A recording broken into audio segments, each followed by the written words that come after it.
everybody. Good morning. Hello. Hi. Good morning, Icy. Good morning, Sarah. Hello. Good morning. Good morning. Welcome, welcome. I'm so happy to see you all here. I'm so happy to see you all here. Sorry, I'm just setting myself up. Hold on. Okay. How are you guys doing today? How are you guys doing today? We're here for a story time. Today we're continuing the Night Circus. The forbidden soup. The forbidden soup. I made soup yesterday. It's nice to be here. It's nice to see you here. It's nice to see you here, Sarah. Thank you for being here. Yes, I made soup yesterday. For those of you who are on my Discord, you guys saw I posted a picture of soup. I posted a picture of soup. I made soup. It was delicious. It was chicken soup. Because I think I am getting sick, and I believe that everyone else in my home is starting to get sick too, because it's that time of year where it's just really chilly and really cold, and you know. The yellow soup, I don't know what you're talking about. I made soup. I made chicken soup. It was delicious. But yeah, today we're gonna continue on with the Night Circus. I'm excited because I have not read this book in its entirety, so I don't know what's going to be happening next. I don't know what's going to happen next. I'm just booting up my little e-reader, my little Nook. That way, let's see where we last left off. Ah, yes. We last left off. It's a bit of a time skip. We got to meet Marco. We got to meet Celia. We got to meet Chandresh. And his idealized conception of the Night Circus, which was very intriguing how it came to be. I'm looking forward to seeing what's happening next. I don't know anything. Oh, excuse me. I woke up not too long ago, so I'm still a little tired. I have myself a nice cup of hot tea. It's quite cold. It's quite cold in my home. I think I'm actually gonna grab myself a sweater. I'm gonna step away just for a moment because my sweater is not that far from me. I'm just gonna grab that.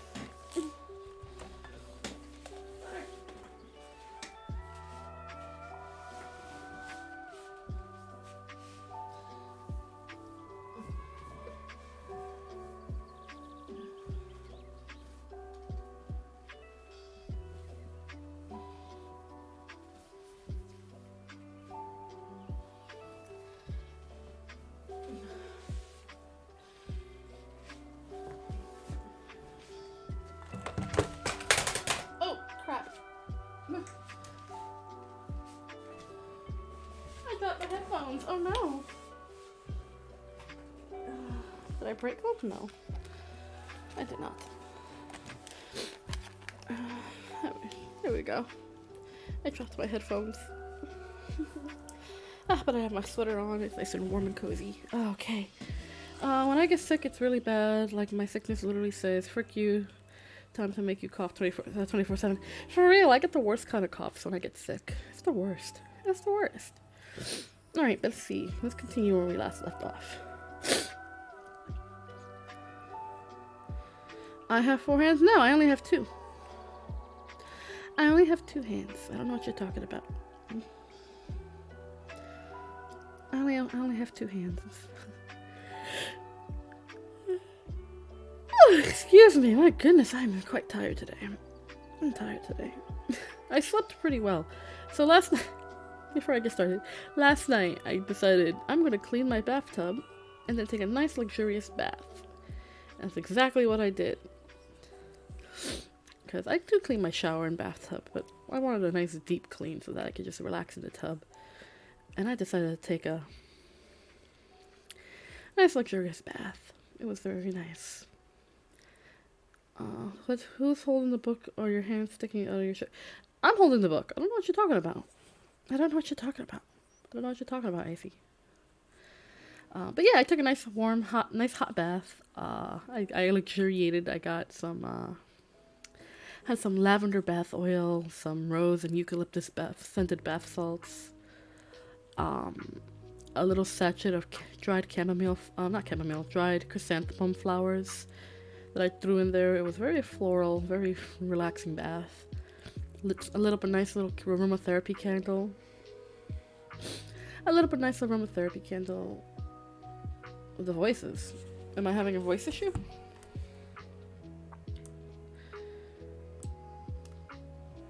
Am I having a sound issue?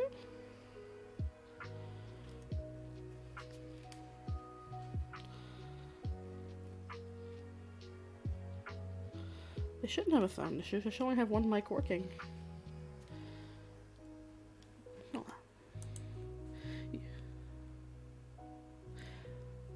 We let the voices continue. The sound is fine? Okay. But yeah, I took a nice bath. I had a nice glass of sparkling wine, some chocolates. Did a little bit of skincare, I did a nice little mud mask, and I had like a nice honey hair mask going on. I was luxuriating.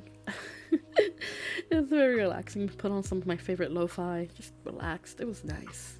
Spent a nice little, about an hour in the bath, really just relaxing.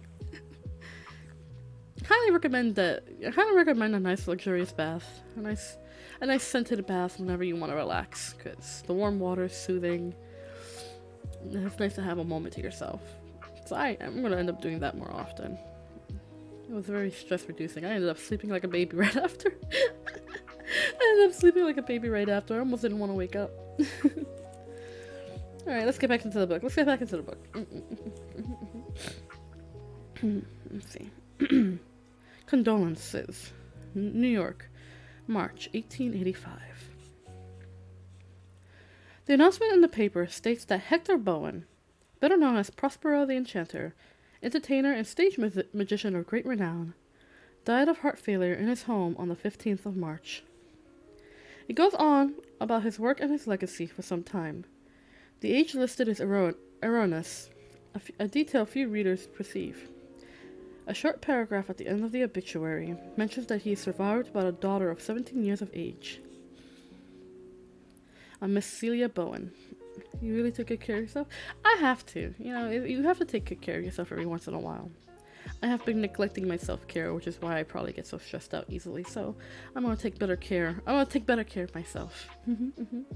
Everyone should be able to take better care of yourself. If you feel like you've been really stressed and you've been neglecting your self-care, take a day, take an evening to really work on your self-care. Take a bath, read a book, do some skincare. Do things that make you feel relaxed and at peace and makes you feel refreshed and renewed. Because it's important not to neglect your skincare and self-care and body care and all that kind of care. Self-care. Don't neglect your self-care. Let's see. Let me go back to the story. This number is more accurate. There's also notice that though the funeral services will be private, condolences may be sent via the address of one of the local theaters. The cards and letters are collected, placed in bags, and brought by messenger to the Bowens' private residence, a townhouse that is already overflowing with appropriately somber floral arrangements. The scent of lilies is stifling, and when Celia can no longer tolerate it, she transforms all the flowers into roses. Celia leaves the condolences piled on the dining room table until they begin to overflow into the lounge. She does not want to deal with them, but she cannot bring herself to toss them away unread. When she is unable to avoid the matter further, she makes a pot of tea and begins to tackle the mountain of papers. She opens each piece of mail one by one and sorts them into piles. There are postmarks from all around the globe. There are long, earnest letters filled with genuine despair. There are empty well wishes and hollow praises of her father's talents. Many of them comment that the senders were unaware that the great Prospero had a daughter. Others remember her fondly, describing a delightful tiny girl that Celia herself does not recall being. A few include disturbingly worded marriage proposals. Those in particular, Celia crumples into balls and places the crushed missives on her open palm one by one and concentrating until they burst into flames, leaving nothing but cinders on her hands that she brushes away into nothingness. "I am already married," she remarks to the empty air, twisting a ring on her right hand that covers an old, distinctive scar. Among the letters and cards, there is a plain gray envelope. Celia pulls it from the pile, slicing it open with a silver lever opener, ready to throw it on the pile with the rest. But this envelope, unlike the others, is addressed to her father proper, though the postmark is after his date of death. The card inside is not a note of sympathy or condolence for her loss.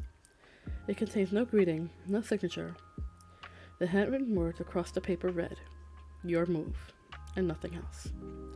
Celia turns the card over, but the reverse is blank. Not even a stationer's imprint marred the surface. There is no return address upon the envelope.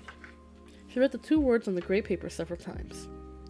She cannot tell if the feeling creeping up her spine is excitement or dread. Abandoning the remaining letters, condolences. Celia takes the card in hand and leaves the room, ascending a winding stair that led to the upstairs parlor. She pulls a ring of keys from her pocket and impatiently locks the 3 separate locks in order to access the room that is drenched in bright afternoon sun. "What is this about?" Celia says, holding the card out in front of her as she enters. The figure hovering by the window turns. Where the sunlight hits him, he is all but invisible. Part of his shoulder appears to be missing. The top of his head vanishes in a flutter of sun-caught dust. The rest of him is transparent, like a reflection in glass. What is left of Hector Bowen reads the note and laughs delightedly. Self-care is important, yes. It's very important to take care of yourself. I have some tea with me today. I have some more green tea with honey. I just had wonders for my throat. It's not as sore as it used to be. I gotta get more tea though. Eventually I'll go shopping for tea. Let's see. The Contortionist's Tattoo, London, September 1885. Approximately once a month there are not quite regularly scheduled midnight dinners that are most often referred to by the guests as circus dinners. They are a nocturnal amalgam of social event and business meeting. Madame Parva is always in attendance, and one or both Burgess sisters are a staple. Mr. Barris joins them as often as his schedule will allow, as he travels quite a bit and is not as flexible as he would prefer. Mr. A.H. appears rarely. Tara remarks that they seem to have more productive post-dinner meetings when he is there, though he offers only occasional suggestions as how the circus itself should be regulated. On this particular evening, only the ladies are present. "Where is our Mr. Barris this evening?" Madame Pavlo inquires after the Burgess sisters arrive on their own, since he commonly accompanies them. "He's in Germany," Lady and Tara chorus in perfect unison, making Chandresh laugh as he hands them their glasses of wine. "He's tracking down a clockmaker," Lady continues solo. "Something about commissioning a piece for the circus. He was quite enthused about it before he left." Tonight's dinner had no scheduled entertainment, not even a stand-on piano accompaniment, but entertainment arrives unannounced at the door nonetheless. She gives her name as Tsukiko, although she does not clarify if it's her first or last name. She is small but not tiny. Long midnight black hair is artfully knotted in elaborate braids upon her head. She wears a dark coat that is too large for her, but she carries herself in such a way that it seems to hang like a cloak, and the effect is rather elegant. Mako leaves her in the foyer, waiting patiently beneath the looming gold elephant head statue. Well, he attempts to explain the situation to Chandresh, which of course results in the entire dinner company filing out into the hall to see what the fuss is about. "What brings you here at this hour?" Chandresh asks, perplexed. Stranger things have happened at La Maison Lefebvre than unexpected entertainment, and the pianist does sometimes send a replacement when she is unavailable for dinner. "I have always been nocturnal," is Tsukiko's only reply, and she does not elaborate as to what twists of fate brought her to this spot at this time, but the smile that accompanies her cryptic sentiment is warm and contagious. The Burgess sisters beg Chandresh to let her stay. "We're about to sit down to dinner," Chandresh says with a frown, "but you're welcome to join us in the dining room to do whatever it is you do." Tsukiko bows, and the smile appears again. While the rest of them file in the dining room, Marco takes her coat, hesitant to see what lies beneath. She wears a thin wisp of a gown that would likely be considered scandalous in other company, but this gathering is not easily scandalized. It is more a delicate swath of red silk held in place by a tightly laced corset than a proper dress. And it is not the relative insubstantiality of her clothing that causes Marco to stare, but the tattoo that snakes across her skin. At first, it is difficult to discern what it is. The shower of black marks that curl around her shoulder and neck, ending just above her cleavage, in the front and disappearing behind the laces of her corset in the back. It is impossible to tell how far beyond that tattoo travels. And upon a closer look, it can be discerned that the swirl of tattoo is more than simple black marks. It is a flowing waterfall of alchemical and astrological symbols, ancient marks for planets and elements all emblazoned in black ink upon her fair skin. Mercury, lead, antimony. A crescent moon sits at the nape of her neck, an Egyptian Ankh near her collarbone. There are other symbols as well, Norse runes, Chinese characters. There are countless tattoos, and yet they meld and flow into one design gracefully adorning her like an elegant, unusual piece of jewelry. Tsukiko catches Marco staring, and though he does not inquire about it, she says quietly, It was part of who I was, who I am, and who I will be. And then she smiles and walks into the dining room, leaving Marco alone in the hall, just as the clock begins chiming midnight and the first course is served. She slips off her shoes by the doorway and walks barefoot into an area near the piano that is catching the best light from, from the candelabras and the chandeliers. At first she simply stands relaxed and calm, while the diners regard her curiously. And then it becomes immediately clear what her style of entertainment is. Tsukiko is a contortionist. Traditionally, contortionists are either front-bending or back-bending, depending on the flexibility of their respective spines, and their tricks and performances are based upon this distinction. Tsukiko, however, is one of the rare contortionists whose flexibility is equal in both directions. She moves with the grace of a trained ballerina, a detail Madame Padva notes and mentions in a whisper to the Burgess sisters even before the more impressive feats of agility began. Could you do such things when you were a dancer? Tara asks her, as Tsukiko pulls a leg up impossibly far over her head. I would have had a much busier social calendar if I could, Madame Padva replies with a shake of her head. Tsukiko is a consummate performer.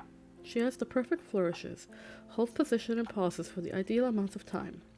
Although she twists her body into unimaginable and painful-looking positions, her beatific smile remains in place. Her modest audience forgets their conversation and their dinner as they watch. Lainey remarks to her sister after the fact that she was certain there was music, although there was no sound at all save for the rustle of silk against skin and the crackle from the fireplace. This is what I've been talking about, Chandra says, hitting the table with his fist, suddenly breaking the charmed silence.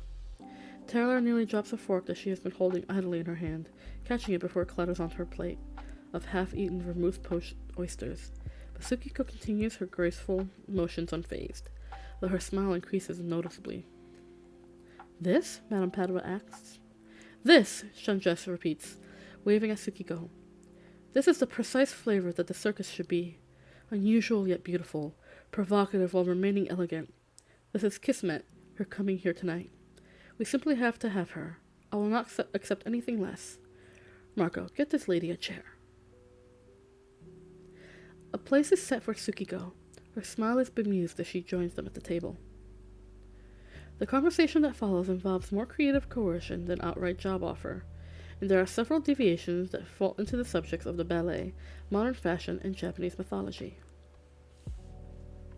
After 5 courses and a great deal of wine, Tsukiko allows herself to be persuaded to accept an invitation to perform in a not yet existent circus. Well then, Chandra says, we're as far as contortionists go. That's a start. Shouldn't there be more than one? Lainey asks. An entire tent, like the one for the acrobats? Nonsense, Chandra replies. Better to have a single perfect diamond than a sack of flawed stones. We'll make a showcase of her, put her in the courtyard or something. The matter is considered settled for the moment, and throughout dessert and after-dinner drinks, the only subject discussed is the circus itself. Tsukiko leaves a card providing information as to how to contact her with Marco as she departs, and she soon becomes a fixture at the circus dinners, often performing before or after dinner so as not to distract the guests during the meal. She remains Chandrasekh's favorite, oft-referenced criterion for what the circus should be.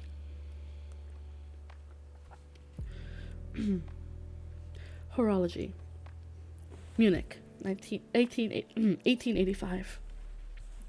Herr Frederick Thiessen receives an unexpected visitor in his Munich workshop, an Englishman by the name of Mr. Ethan Barris. Mr. Barris admits that he has been attempting to track him down for some time after admiring several Thiessen-crafted cuckoo clocks, and was pointed in the right direction by a local shopkeeper. Mr. Barris inquires as to whether Herr Thiessen would be interested in making a special commissioned piece. Herr Thiessen had a constant stream of custom work, and tells Mr. Barris as much, indicating that a shelf of variants on the traditional cuckoo clock that ranges from simple to ornate. I'm not certain you understand, Herr Thiessen, Mr. Barris says. This would be a showcase piece, a curiosity. Your clocks are impressive, but what I am requesting would be something truly outstanding. That's Meisterwerk. And money is absolutely no object. Intrigued now, Herr Thiessen asks for the specification and details. He is given very little. Some constraints as to its size, but still rather large, and it is to be painted solely in black and white and shades of grey. Beyond that, the construction and embellishments is up to him. Artistic license, Mr. Barris says. Dreamlike is the only descriptive word he uses specifically. Herr Thiessen agrees, and the men shake hands. Mr. Barris says he will be in touch, and a few days later an envelope is delivered containing an excessive amount of money, a request date of completion some months away, and an address in London for the completed clock to be shipped to.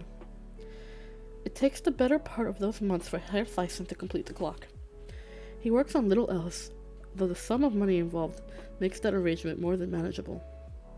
Weeks are spent on the design and mechanics. He hires an assistant to complete some of the basic woodwork, but he takes care of all the details himself. Herr Thiessen loves details, and he loves a challenge. He balances the entire design on that one specific word Mr. Barris used. Dreamlike. The finished clock is resplendent. At first glance it is simply a clock, rather than a large black clock.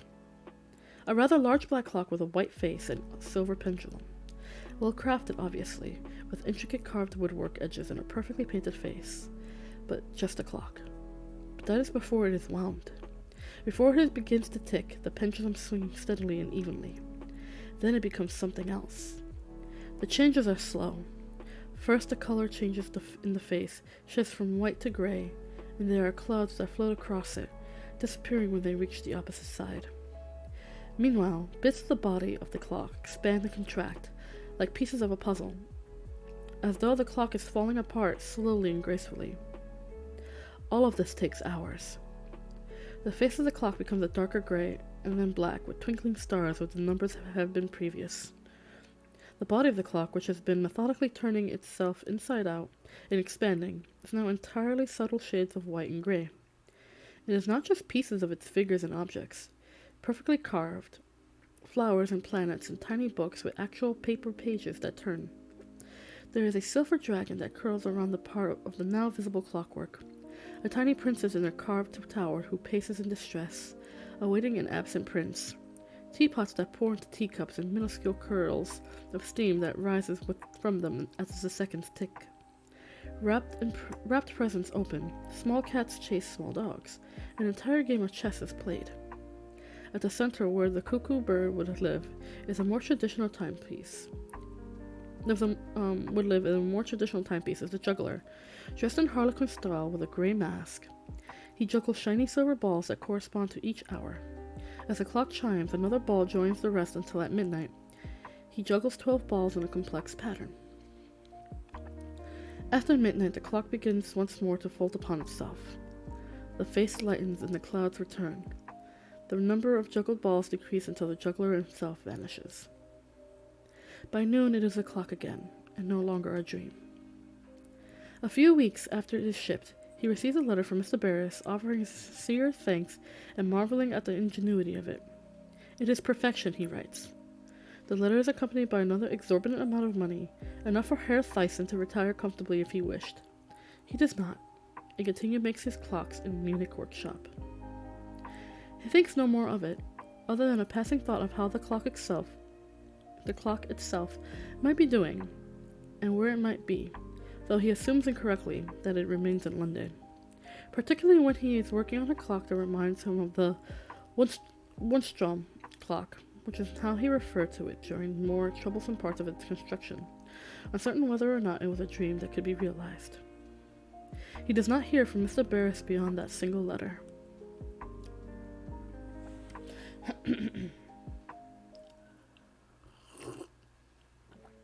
Excuse me. Auditory. London, April 1886. Brad! Hello! Welcome. It's nice to see you. So nice to see you. I hope you're enjoying the story. Welcome. And I hope you're having a lovely day. Alright. There is an unprecedented gathering of illusionists in the lobby of the theater. A gaggle of pristine suits and strategically placed silk handkerchiefs. Some have trunks and capes. Others carry bird cages or silver-topped canes. They do not speak to each other as they wait to be called in, one at a time, referenced not by name, given or stage, but by a number written on a small slip of paper, given to them upon arrival. Instead of chit-chatting or gossiping or sharing tricks of the trade, they shift in their seats and cast rather conspicuous glances at the girl.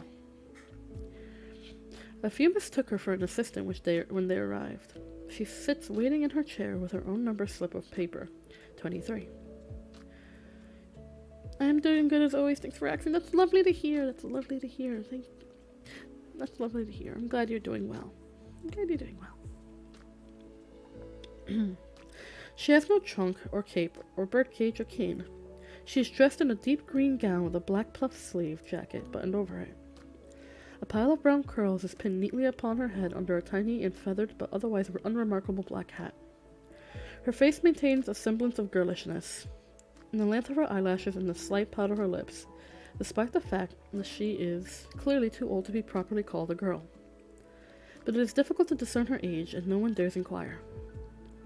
The others think of her as a girl regardless, and refer to her as such when they discuss the affair after the fact. She acknowledges no one, and despite the barely concealed glances, an occasional outright stare. One by one, each illusionist's number is called by a man with a list and a notebook who escorts them through a gilded door on the side of the lobby. And, one by one, each returns to the lobby and exits the theater. Some last only minutes, while others remain in the theater for quite some time. Those with higher numbers shift impatiently in their seat as they wait for the man with the notebook to reappear and politely call out the number on their respective slips of paper. The last illusionist to enter the gilded door, a rotund fellow with a top hat and flashy cape, returns to the lobby rather quickly and visibly agitated, flouncing through the exit back onto the street, letting the theater door slam shut behind him. The sound is still echoing through the lobby when the man with the notebook reappears, nods absently at the room, and clears his throat. Number 23, Marco says, checking the number on his list. All the eyes in the room turn as the girl rises from her seat and steps forward. Marco watches her approach, confused at first, but then the confusion is replaced by something else entirely. He could tell from across the room that she was lovely, but when she is near enough to look him in the eyes, the loveliness, the shape of her face, the contrast of her hair against her skin, evolves into something more. She is radiant. For a moment, while they look at each other, he cannot remember what he is meant to be doing, or why she is handing him a piece of paper with the number 23 written on it in his own handwriting. This way, please, he manages to say as he takes her number and holds the door open for her. She bobs the slightest of curtsies in acknowledgement, and the lobby is abuzz with whispers before the door has fully closed behind them. The theater is massive and ornate, with rows upon rows of plush-red velvet seats. Orchestra, mezzanine, and balcony spread out from the empty stage in a cascade of crimson.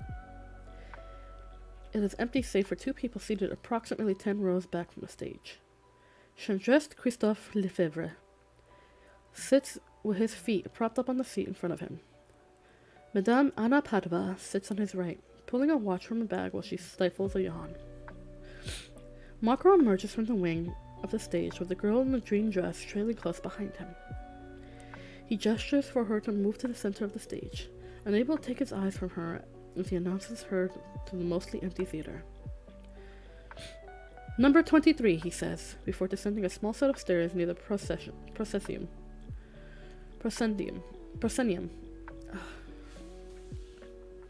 And hovering by the edge of the front row, pen poised over his open notebook.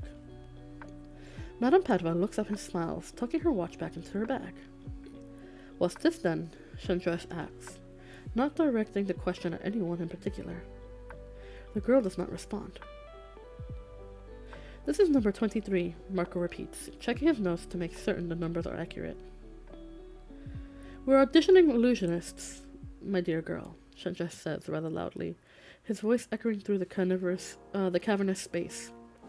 Magicians, conjurers, etc. No need for a lovely assistant at this time. I am an illusionist, sir, the girl says. Her voice is calm and low. I am here for your audition. I see, Chandress says, frowning as he looks the girl over slowly from head to toe. She stands perfectly still in the center of the stage, patiently, as though she has expected such a reaction. Is there something wrong with that? Madame Padova asks. I'm not entirely sure it is appropriate, Chandress says, eyeing the girl thoughtfully. After all of your pontificating about the contortionist? Chandress pauses, still looking at the girl on the stage who, while comparatively elegant, does not appear particularly unusual. That is a different matter, it's all he can manage as his reasoning. Really, Chandress, Madame Padova says. You should at least let her show off her skills before arguing over the appropriateness of a female illusionist. But she has so much more sleeve to hide things up, he protests. In response, the girl unbuttons her puff sleeve jacket and drops it unceremoniously on the stage by her feet. Her green gown is both sleeveless and strapless, leaving her shoulders and arms completely bare save for a long silver chain with what appears to be a silver locket around her neck. Then she removes her gloves and tosses them one by one on the crumpled jacket as well. Madame Padova gives Chandress a pointed look that is met with a sigh. Very well, Chandress says. On with it. He gestures vaguely at Marco. Yes, sir, Marco says, turning to address the girl. We have a few preliminary questions before the practical demonstration. Your name, miss? Celia Bowen. Marco records this in his notebook.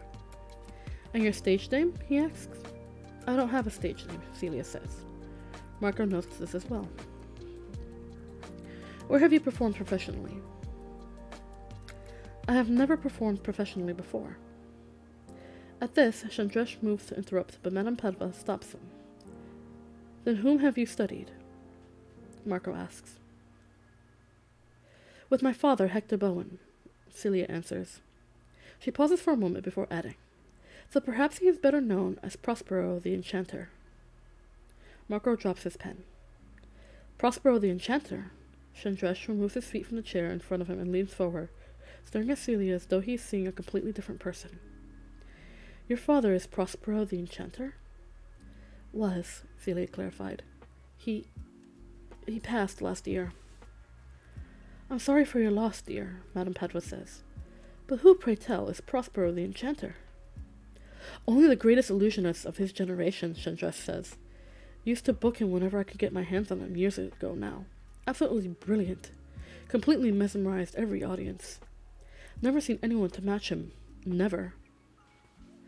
He would have been pleased to hear that, sir, Celia said, her eyes briefly glancing over to the shadowed curtains at the side of the stage. I told him as much, though I haven't seen him in ages. Got very drunk with him in a pub some years back, and he went on about pushing the boundaries of what theater can be.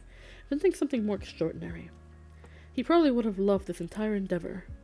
Damned shame. He sighs heavily, shaking his head. Well, on with it then, he says, leaning back in his seat and regarding Celia with a considerable amount of interest. Marco, pen in hand once more, returns to his list of questions.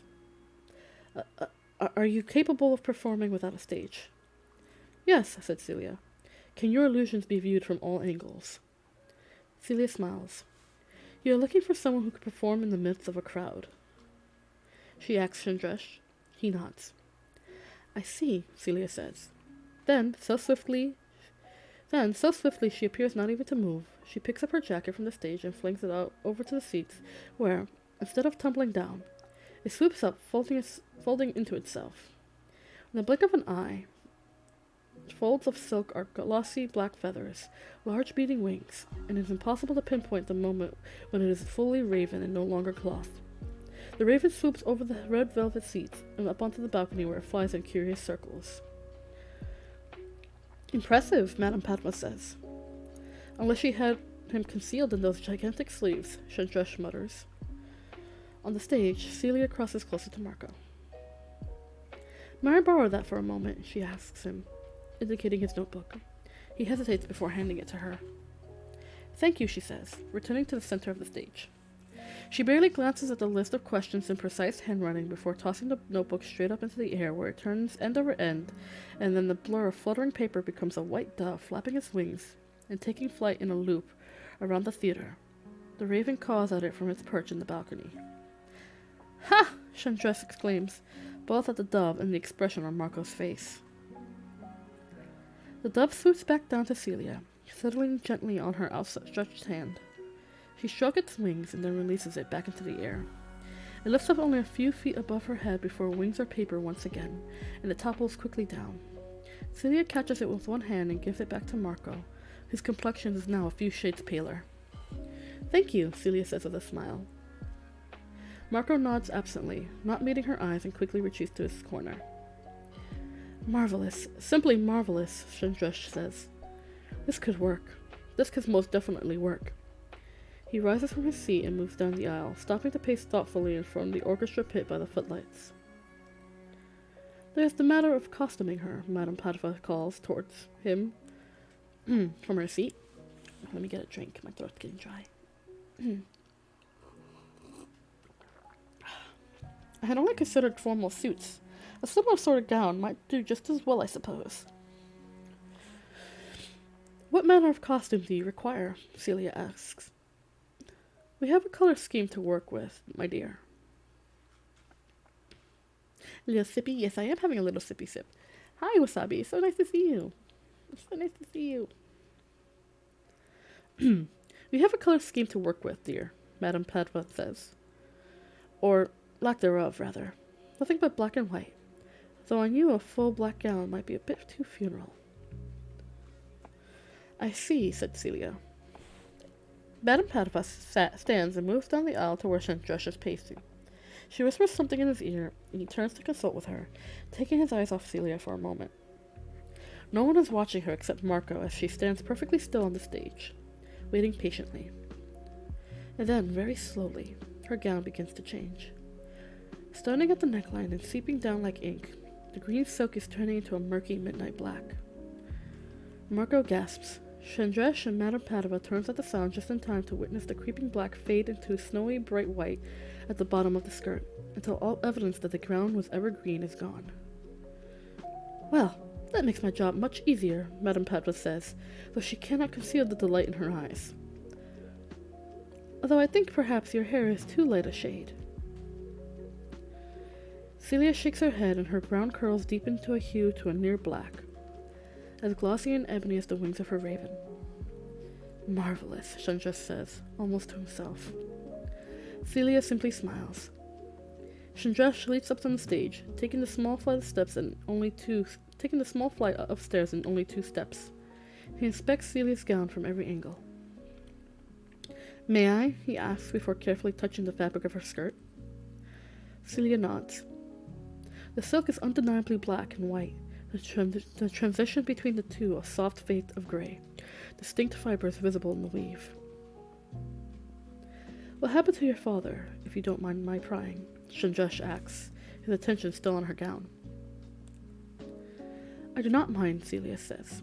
One of his tricks did not go entirely as planned.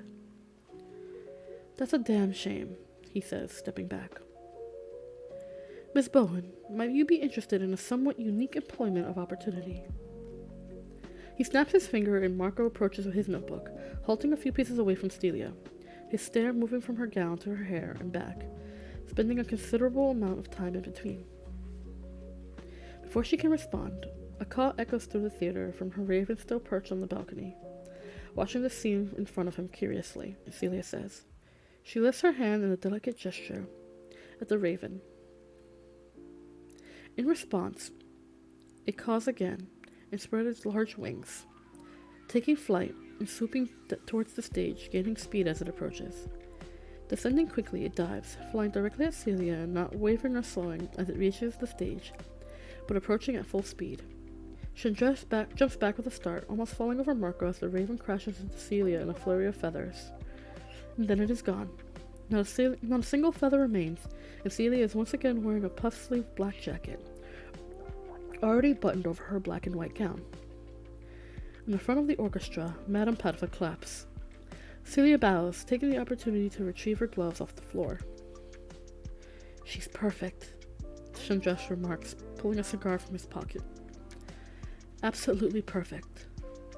Yes, sir, said Marco behind him, the notebook in his hands shaking slightly. The illusionists waiting in the lobby grumble when they are thanked for the time and politely dismissed.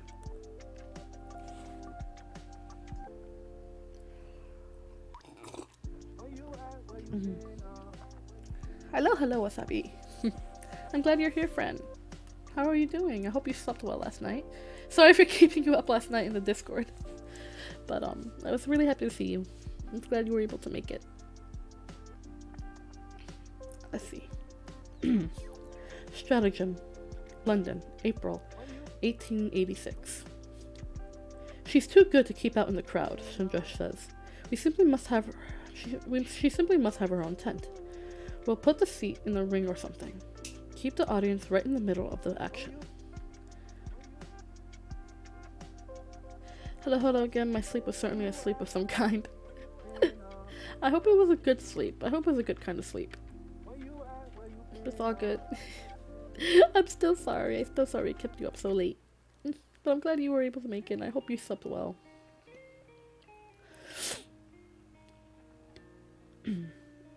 Well, let's see. She simply must have her own tent.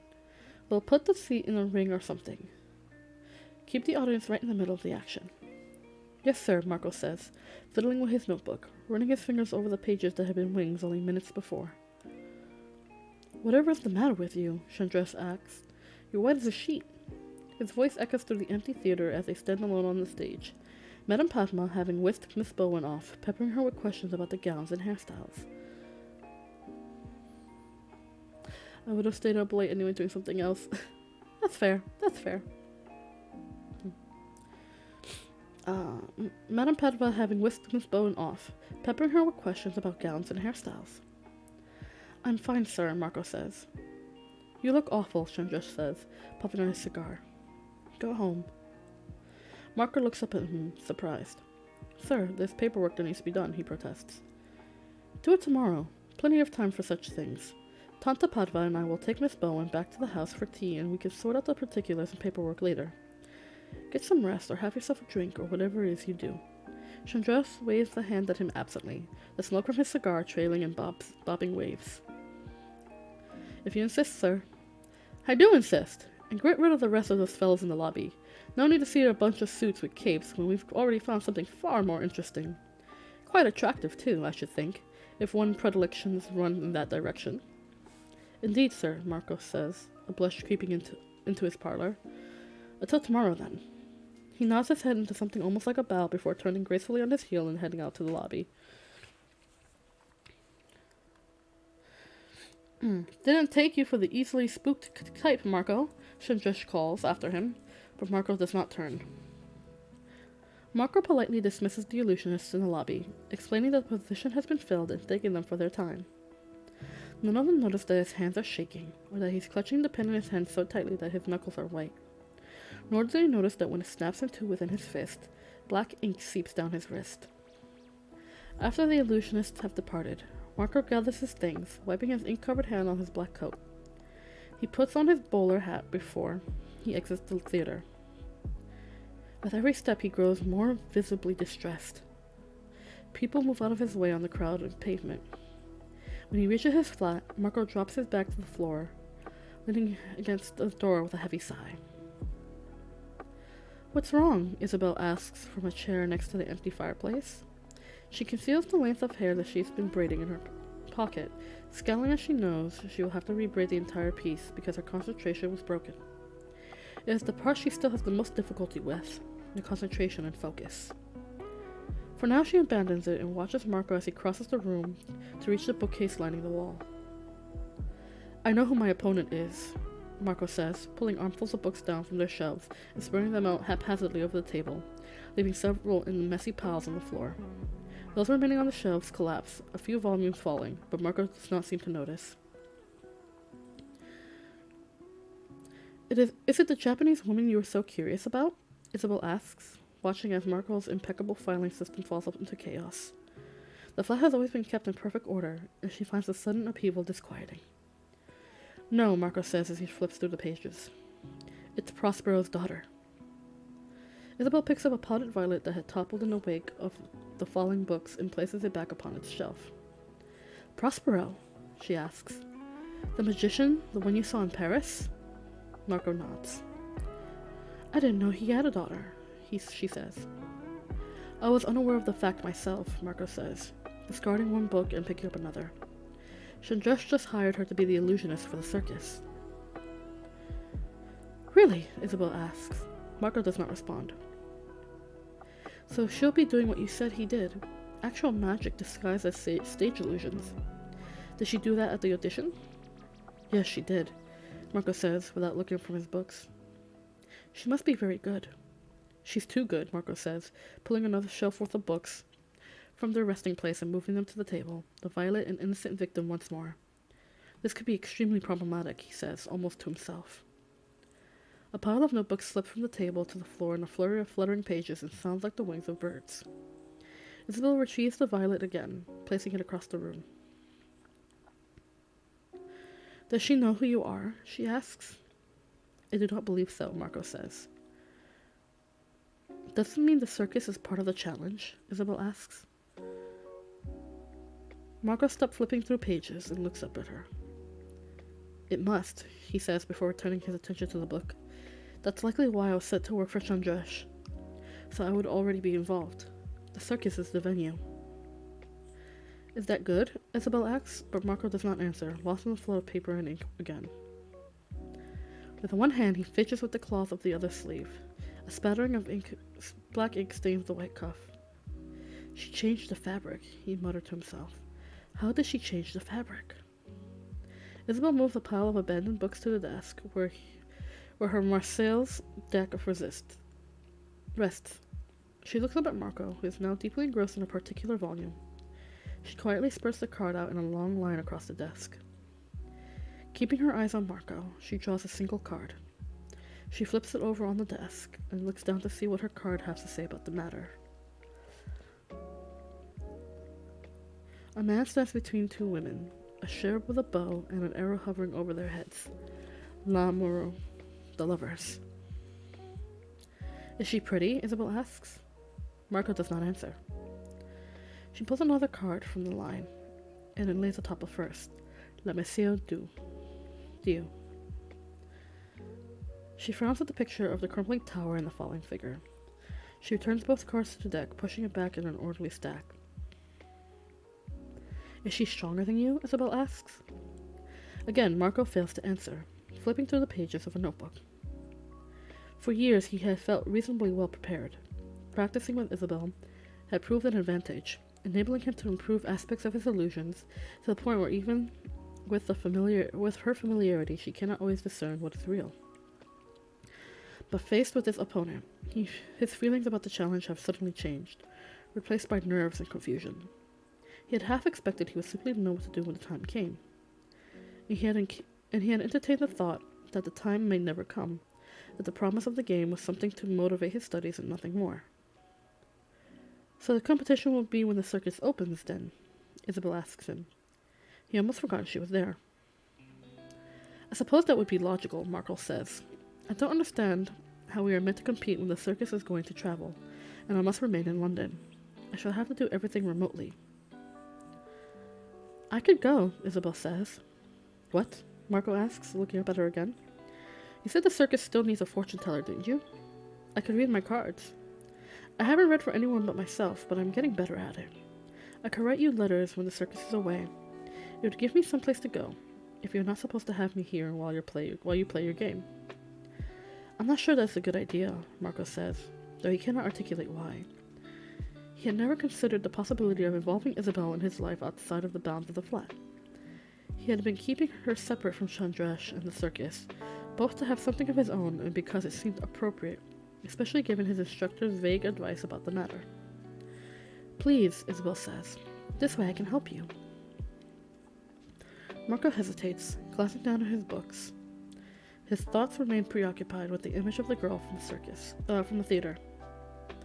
I'll help you be closer to the circus, Isabel continues, and it will give me something to do for the duration of your challenge. When it's done, I can come back to London.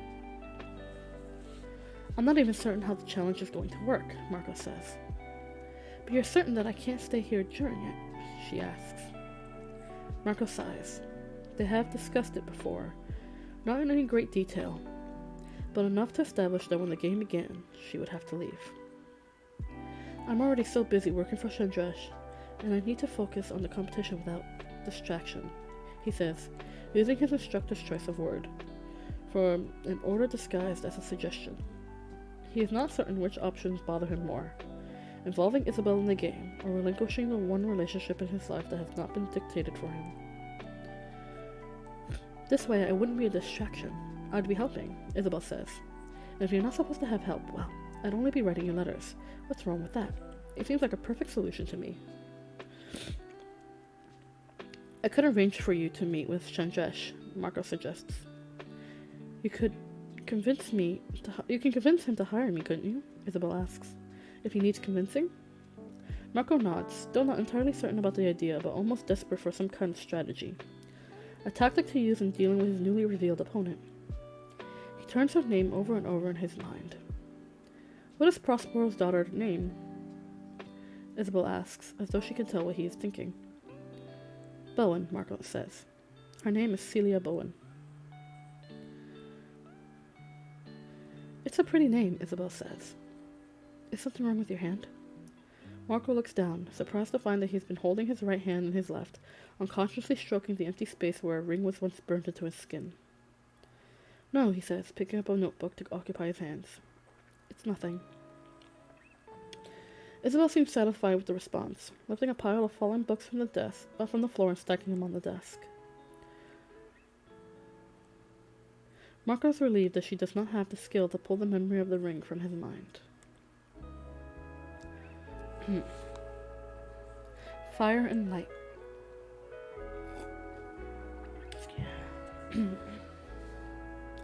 You step into a bright, open courtyard surrounded by striped tents. Curving pathways along the perimeter lead away from the courtyard, turning into unseen mysteries dotted with twinkling lights.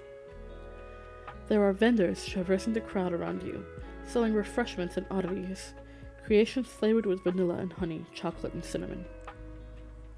A contortionist in a sparkling black costume twists on a platform nearby, bending her body into impossible shapes. A juggler tosses globes of black and white and silver high into the air, where they seem to hover just before falling again into his hands, his attentive spectators applauding. All bathed in glowing light. The light emanates from a large bonfire in the center of the courtyard. As you walk closer, you can see that it sits in a wide black iron cauldron, balanced on a number of clawed feet. Where the rim of a cauldron would be, it breaks into long strips of curling iron, as though it had been melted and pulled apart like taffy. The curling iron continues up until it curls back into itself, weaving in and out amongst the other curls, giving it a cage-like effect. The flames are visible in the gaps between and rising slightly above.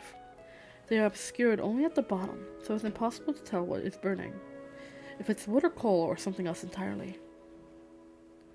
The flames are not yellow or orange, but white as snow as they dance.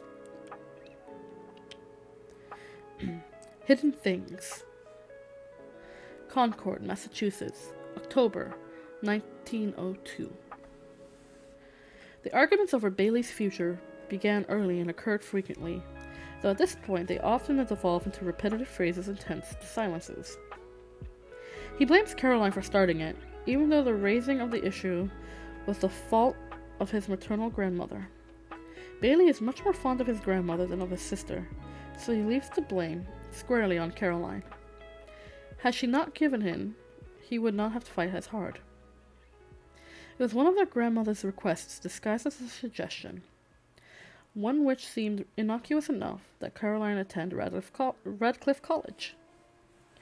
Caroline seemed intrigued by the idea, though the entire length of tea in the cushioned, flower-wallpapered calm of their grandmother's Cambridge parlor. But any resolve she might have had about the matter disappeared as soon as they were back in Concord and his father's words came down. Absolutely not. Caroline accepted this with little more than a fleeting pout, decided it would probably be too much work, and she did not particularly care for the city anyway. Besides, Millie was engaged, and there was a wedding to plan, a subject Caroline found far more interesting than her own education. And that was that. Then came the response from Cambridge, the grandmotherly decree that this was acceptable, but Bailey would be going to Harvard, of course. This one was not a request disguised as anything. This is a pure demand. Finance-based procrastinations were crushed before they could be raised, by the clear statement that his tuition would be taken care of. The argument started before Bailey's opinion was even asked. I would like to go, he said, where there came a pause long enough to fit the words in. You're taking over the farm, was his father's response. The easy thing to do would be let the issue drop and raise it again later, especially considering Bailey is not quite 16, and there's a substantial interim before either option will occur. Instead, he is not entirely certain why he keeps the subject alive, bringing it up as often as possible, pointing out that he could always go and return to the farm after the fact, that 4 years is not a terribly long time. These statements are met with lectures at first, but they soon became loudly voiced decrees and slammed doors. His mother stays out of the arguments as much as she can, but when pressed she agrees with her husband, while at the same time quietly asserts that it should really be Bailey's decision. Bailey is not even certain he wants to go to Harvard. He does like the city more than Caroline, and it seems to him to be the option that holds the most mystery, the most possibility. Whereas the farm only holds sheep and apples and predictability. You can already envision how it will play out. Ooh, excuse me. Every day, every season, when the apples will fall and the sheep will need shearing, and when the frost will come. Always the same, year after year. He mentions something about the endless repetition to his mother, hoping it might turn into a more measured conversation about whether or not he will be allowed to leave. But she only says that she finds the cyclical nature of the farm comforting, and asks if he has finished all of his chores. Invitations to tea in Cambridge now arrived addressed only to Bailey, leaving his sister off entirely. Caroline mutters something about not having time for such things anyway, and Bailey attends alone, grateful to be able to enjoy the trip without Caroline's constant talking. I do not particularly care whether or not you attend Harvard, his grandmother says one afternoon, though Bailey has not mentioned it. He generally attempts to avoid the subject, thinking he knows perfectly where she stands. He adds another spoon of sugar to his tea and waits for her to elaborate. I believe I would offer you more opportunity, she continues. And that is something I would like for you to have, even if your parents are not enthused by the idea. Do you know why I gave my daughter permission to marry your father? No, Bailey says. It is not a topic that had ever come into discussion in his presence, though Caroline once told him in secret that she heard it was something of a scandal. Even almost 20 years later, his father never sets foot in his grandmother's house, nor does she ever come nor does she ever come out to Concord. Because she would have run off with him regardless, she says. That was what she wished. It would not have been my choice for her, but a child should not have their choices dictated for them. I have listened to you read books aloud to my cats. When you were 5 years old, you turned the laundry tub into a pirate ship and launched an attack against the hydrangeas in my garden. Do not try to convince me that you would choose that farm. I have a responsibility, Bailey says, repeating the words he begun to hate. His grandmother makes a noise. His grandmother makes a noise that may be a laugh or a cough or a combination of the two. Follow your dreams, Bailey, she says. Be they Harvard or something else entirely. No matter what that father of yours says or how loudly he might say it, he forgets that he was someone's dream once himself. Bailey nods and his grandmother sits back in her chair and complains about the neighbors for some time, not mentioning his father or his dreams again. Though before Bailey leaves, she adds, Do not forget what I said. He won't, he assures her. He does not tell her that he has only one dream, and is just as improbable as a career in garden piracy. But he valiantly continues to debate with his father on a regular basis. Does my opinion even matter? He asks one evening, before the conversation escalates to door slamming. No, it does not, his father answers. Maybe you should let this go, Bailey, his mother says quietly after his father leaves the room. Bailey begins spending a great deal of time outside of the house. School does not take up as many hours as he would like. At first he works more, in the far rows of the orchards, choosing the farthest points from wherever his father happened to be. Then he resorts to taking long walks through fields and woods and cemeteries. He wanders past the graves belonging to philosophers and poets, authors whose books he knows from his grandmother's library. And there are countless other headstones engraved with names he does not recognize, and more that have been so worn by time, the wind, that they are illegible, their owners long forgotten. He walks with no particular destination in mind, but the place he ends up most frequently is the very same oak tree he so often sat with Caroline and her friends. It is more manageable now that he is taller, and he climbs to the topmost branch with ease. It is shaded enough to feel secluded, but bright enough to read when he brings books along, which soon becomes a part of his routine. He reads histories and mythologies and fairy tales, wondering why it seems that only girls are ever swept away from their mundane lives on farms by knights or by princes and wolves. It strikes him as unfair to not have the same fanciful opportunity himself. He is not in the position to do any rescuing of his own. During the hours spent watching the sheep as they wandered aimlessly around their fields, he even wishes that someone would come and take him away, but wishes on sheep appear to work no better than wishes on stars.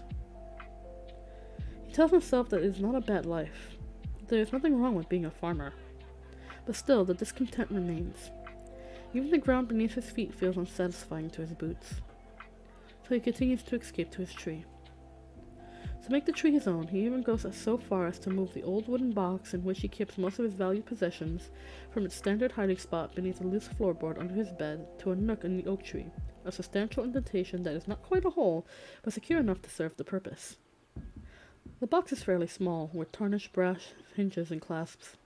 It is wrapped in a scrap of burlap that does a fairly good job of keeping it protected from the elements, and it sits securely enough that it is not being dislodged by even the most resourceful squirrels.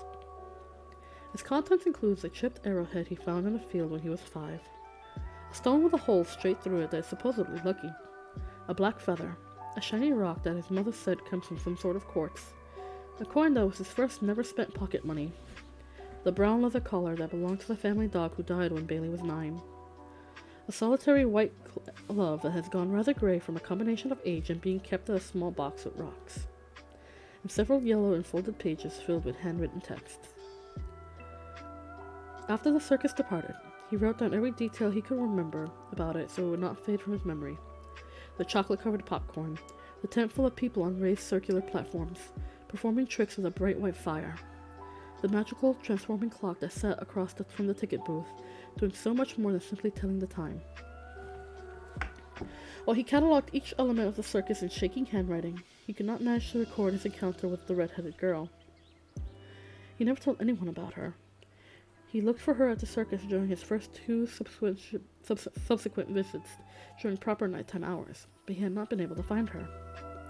Then the circus was gone, vanished as suddenly as it appeared, like a fleeting dream, and it has not returned. The only proof he has now that the girl ever existed, and was not a figment of his imagination, is the glove. But he does not open the box anymore. It sits firmly closed in the tree. He thinks maybe he should throw it away, but he cannot bring himself to do so. Perhaps he will leave it in a tree and let the bark grow over it, sealing it inside. It is a grey Saturday morning, and Bailey is up earlier than the rest of the family, which is not unusual. He performs his chores as quickly as possible, packs an apple in his bag along with his book, and heads off to his tree. Halfway there, he thinks he perhaps should have worn his scarf, but the day is bound to get warmer as it goes along. Concentrating on that comforting fact, he climbs up past the bottom branches he was regulated to years ago, past the branches claimed by his sister and her friends. This is Millie's branch, he thinks as his foot touches it. A feeling of satisfaction comes when he climbs above Caroline's branch, even after all this time. Surrounded by leaves and the rustle in the breeze, Bailey settles into his favorite spot, his boot resting close to the almost forgotten box of treasures. When he finally looks up from his book, Bailey is so shocked by the sight of the black and white striped tents in the field that he nearly falls out of the tree. Part 3. Illumination. There is so much that glows in the circus, from flames to lanterns to stars. I have heard the expression, trick of the light, applies to sites within Les Cirques de Rives so frequently that I sometimes suspect the entirety of the circus itself is a complex illusion of illumination. Friedrich Thiessen, 1894. Opening Night 1, Inception, London, October 13th and 14th, 1886. Opening day, or opening night, rather, is spectacular. Every last detail is planned, and a massive crowd gathers outside the gates long before sundown. When they are finally allowed to enter, they do so wide-eyed as they move from tent to tent, their eyes only getting wider. Every element of the circus blends together in a wonderful coalescence. Acts that have been training in separate countries on separate continents are now performing in adjacent tents, each part melding seamlessly into a whole. Each costume, each gesture, each sign on each tent is more perfect than the last. The air itself is ideal, clear and crisp and cool, permeated with scents and sounds that entice and enchant one patron after another. At midnight, the bonfire is ceremoniously lit, having spent the earlier part of the evening standing empty, appearing to be a simple sculpture of twisted iron. 12 of the fire performers quietly enter the courtyard with small platforms that they set up along the perimeter like a number on a clock. Precisely 1 minute before the hour, they each ascend their respective platforms and pull from their backs shimmering black bows and arrows. At 30 seconds before midnight, they light the tips of their arrows as small dancing yellow flames. Those in the crowd who have not noticed them previously now watch and wonder. A 10 seconds before the hour, they raise their bows and aim the flaming arrows at the waiting well of a curling iron.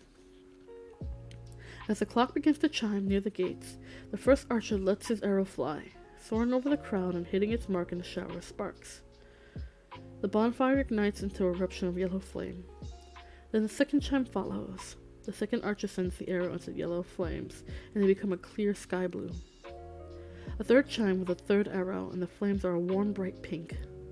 Flames of the color of a ripe pumpkin follow the fourth arrow.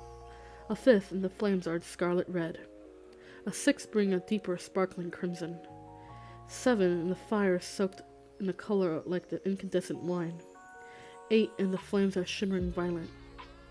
9, and the violet shifts to indigo. A 10th chime, the 10th arrow, and the bonfire turns the deepest midnight blue.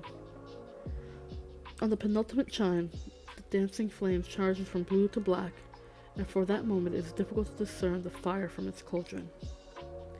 And on the final strike, the dark flames are replaced with a blinding white, a shower of sparks falling like snowflakes around it, Huge curls of dense white smoke swirl up into the night sky. The reaction from the crowd is uproarious. The spectators who have been considering taking their leave decide to stay just a bit longer and comment enthusiastically about the lighting of the fire.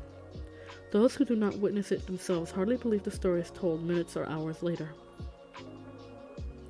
People roam from tent to tent, wandering down paths that loop over each other, never seeming to end. Some enter each tent they pass, while others are more selective, choosing tents to enter after careful consideration of signs. Some find a particular tent so fascinating that they are unable to exit it, opting instead to stay there during the duration of their visit. Patrons make suggestions to each other patrons as they pass on the concourses, pointing out remarkable tents they have already visited. Their advice is always taken with pleasure, though often the advisees are distracted by other tents before they locate the recommended ones. It is difficult to usher the remaining patrons out as the dawn creeps up, and they are only consoled by assurances that they may return when the sun sets again. All told, opening night is an undeniable success. There is only one minor mishap of sorts, one unexpected occurrence. It passes unnoticed by any of the patrons, and many of the performers are not aware of it until after the fact. Just before sunset, while the last-minute preparations are being made, costumes adjusted, caramels melted, the wife of the wildcat tamer unexpectedly goes into labor. She is, when not in a delicate state, her husband's assistant. Their act has been subtly modified for her absence, but the cats themselves seem agitated. She is expecting twins, but they are not due for a few more weeks. People joke afterward that perhaps they did not want to miss opening night. A doctor is brought into the circus before it opens to the public and escorted discreetly backstage for the delivery, an easier feat to accomplish than moving her to a hospital. 6 minutes before midnight, Winston Iden Murray is born. 7 minutes after midnight, his sister, Penelope Iceland Murray, follows. When the news is relayed to Chandrash Christophe Lefebvre, he is mildly disappointed that the twins are not identical. He thought up various roles in the circus for identical twins to perform once the children were old enough. Fraternal twins, on the other hand, lacked the amount of theatricality he had expected, because Marco arranged the delivery of 2 enormous bouquets of red roses anyway. There are tiny things, each with a rather surprising amount of bright red hair. They barely cry, stay awake and alert, with matching pairs of wide blue eyes. They are wrapped in spare bits of silk and satin, white for her and black for him. A steady stream of circus performers come to see them between acts, taking turns holding them and inevitably remarking on their exquisite timing. They will fit right in, everyone says, save for their hair. Someone suggested hats until they are old enough for hair dye. Someone else remarks that it would be a travesty to dye over such a color, a shocking red much brighter than their mother's auburn. It is an auspicious color, Tsukiko comments, but she refused to elaborate on her meaning. She kisses each twin on the forehead and later makes strings of folded paper cranes to hang above their cradle. Close to dawn, when the circus is emptying, they are taken for a walk around the tents into the courtyard. The purpose is ostensibly to lull them to sleep, but they stay awake, watching the lights and the costumes and the stripes on the tents around them, strangely alert for only being a few hours old. Not until the sun has risen do they finally close their eyes, side by side in the black wrought iron cradle lined with striped blankets that already awaits them, despite their early arrival. It was delivered as a gift a few weeks earlier, though it has no card or note. The Murrays assumed it was a gift from Chandrash, though when they thanked him for it, he claimed he had no idea what they were talking about. The twins quite liked it, regardless of its dubious origins. No one recalls afterwards exactly who it was that dubbed them Poppet and Widget. As with the cradle, no one takes credit for it, but the nicknames stick, as nicknames do. Opening Night 2, Sparks, London, October 13th and 14th, 1886. Marco spends the first several hours of opening night taking surreptitious glances at his watch, waiting impatiently for the hands to reach midnight.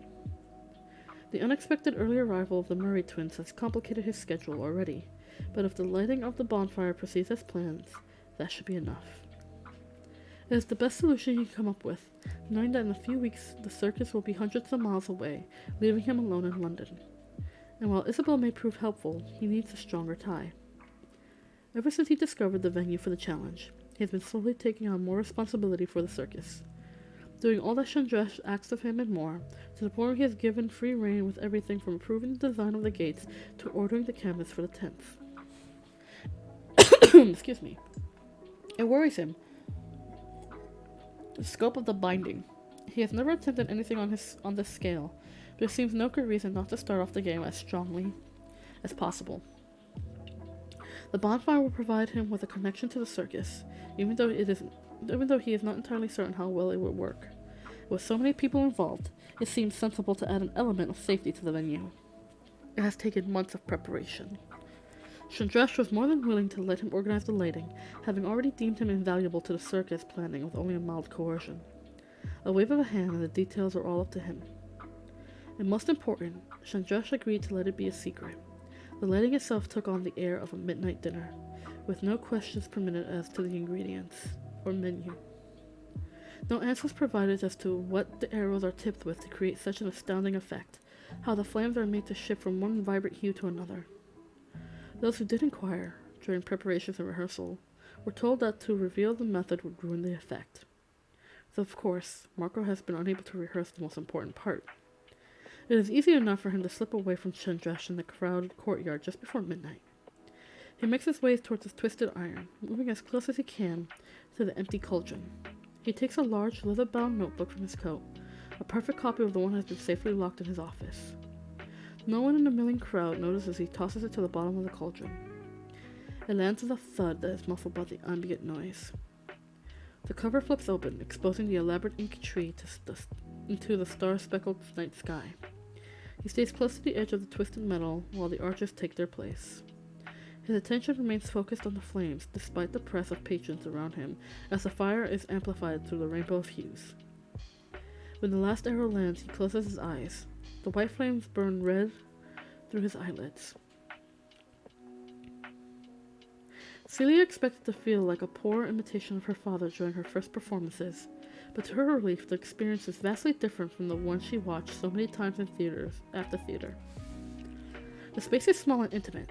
The audience are modest enough that they remain individual people rather than blending into an anonymous crowd. She finds she is able to make each performance unique, letting the response of the audience inform what she chooses to do next. While she enjoys it more than she thought she would, she is grateful she has stretches of time to herself in between.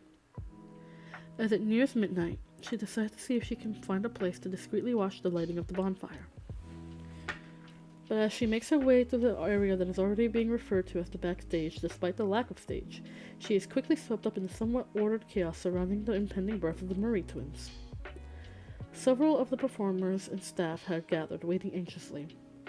The doctor who has been brought in seems to find the entire situation strange. The contortionist comes and goes. Aidan Murray paces like one of his cats.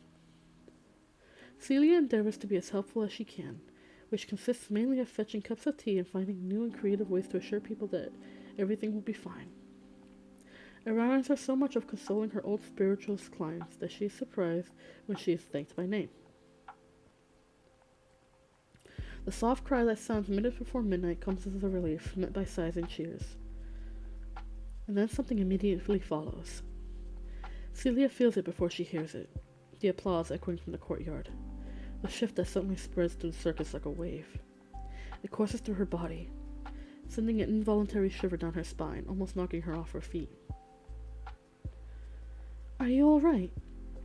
a voice behind her says, and she turns to find Tsukiko laying a warm hand on her arm ready to steady her. The too knowing gleam that Celia is beginning to find familiar shines in the contortionist's smiling eyes. "I'm fine, thank you," Celia says, struggling to catch her breath. "You are a sensitive person," Tsukiko says. "It is not unusual for sensitive people to be affected by such events." Another cries echo from the adjoining chamber, joining the first in a gentle chorus. "They have remarkable timing," Tsukiko says, turning her attention to the newborn twins. Celia can only nod. "It is a shame you missed the lighting," Tsukiko continues. "It was remarkable as well." While the Murray twins' cries subsided, Celia tries to shake the feeling that remains tingling over her skin. She's still unsure who her opponent is, but whatever move has just been made, it has rattled her. She feels the entirety of the circus radiating around her, as though a net had been thrown over it, trapping everything within the iron fence, fluttering like a butterfly. She wonders how she is supposed to retaliate. Opening Night 3, Smoke and Mirrors, London, October 13th and 14th, 1886. Chandres Christophe Lefebvre enters not a single tent on opening night. Instead, he wanders through pathways and concourses and walks in loops around the courtyard with Marco in tow, who is taking notes whenever Chandres finds something to comment upon. Chandres watches the crowd, discerning how people decide which tents to enter. He identifies signages that need to be adjusted or elevated to be easier to read, doors that are not visible enough and others that are too predominant, drawing too little attention to too much of a crowd. But these are minor details. Really, extra oil for inaudible squeaking. It could not be better. The people are delighted. The line for tickets snakes around the outside of the fence. The entire circus glistens with excitement.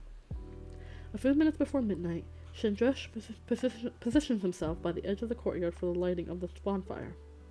He chooses a spot where he can view both the bonfire and a good portion of the crowd. Everything is ready for the lighting, correct? He asks. No one answers him. He turns to his left and to his right, finding only giddy patrons streaming past. Marco, he says, but Marco is nowhere to be found. One of the Burgess sisters spots Chandres and approaches him, carefully navigating her way through the crowded courtyard. Hello, Chandres, she says when she reaches him. Is something wrong? I seem to have misplaced Marco, he says.